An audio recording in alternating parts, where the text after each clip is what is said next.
आपण पाहताय चांगलं न्यूज।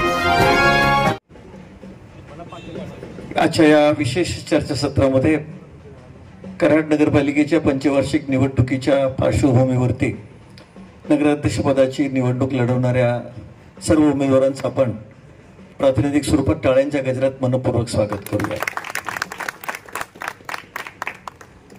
लोकशाहीमध्ये मंचावरती उभं राहून अनेक वेळा आपले उमेदवार आपल्या मनोभूमिका, आपली पक्षाची मनोभूमिका मतमतांतर मांडत असतात, एकमेकांवर टीका टिप्पणी करत असतात। तो लोकशाहीने दिलेला अधिकार आहे। आजच्या या चर्चासत्रामध्ये मी फक्त मंचावरील साऱ्या उमेदवारांना कळकळीची विनंती करणार आहे। कराड आणि कराड समोरचा पुढच्या 5 वर्षाचा किंवा पुढच्या 10 वर्षाचा प्रवास, या प्रवासामध्ये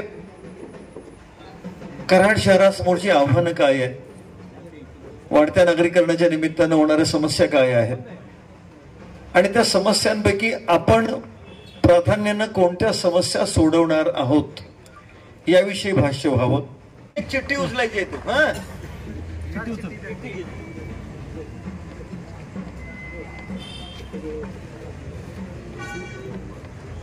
श्री गणेश कापसे।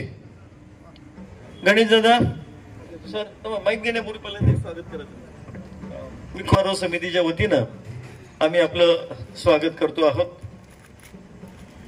आणि स्वागतानंतर आपण आपली भूमिका मांडावी। श्री गणेश कापसे।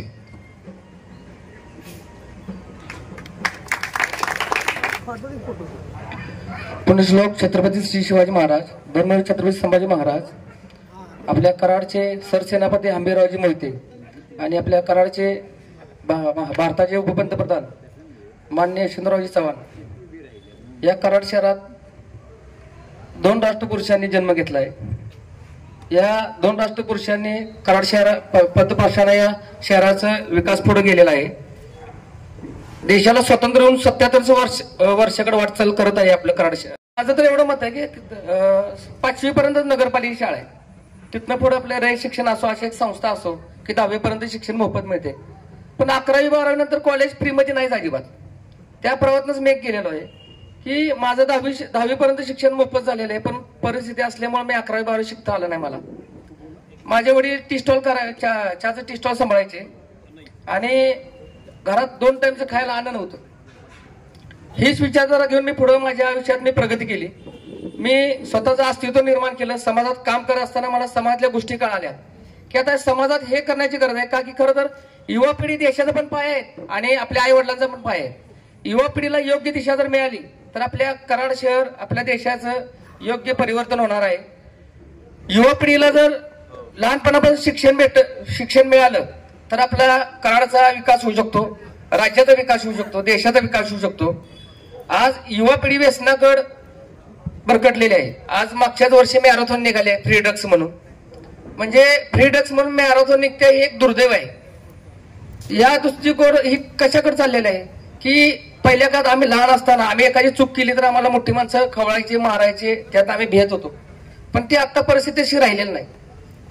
त्यामुळं माझी एक पुढे वाटचाल असणार की मी नगराध्यक्ष झालो की मुळात सगळ्या गोष्टीकडे लक्ष ठेवून आता वनस्पती, निसर्गाची हानी, युवा पिढीला शिक्षण, माझा एकच दृष्टिकोन असणार आहे। इथं मान्यवर भरपूर माझ्याकडे काम करतात, फक्त मी माझी विचारधारा मांडतो की माझ्यापेक्षा मोठे भरपूर यांनी काम केलेले आहेत। फक्त मी माझ्या आयुष्यात मला जी संकट आलेत तीच मी माझी विचारधारा घेऊन मार्गदर्शनपदी उभा राहिलेलो आहे। युवा पिढीच फक्त माझ्या पुढे एक आदर्श ठेवणार आहे। युवा पिढीचा मला विकास करायचा आहे। युवा पिढीचा विकास तिथंच कराड शहराचा विकास।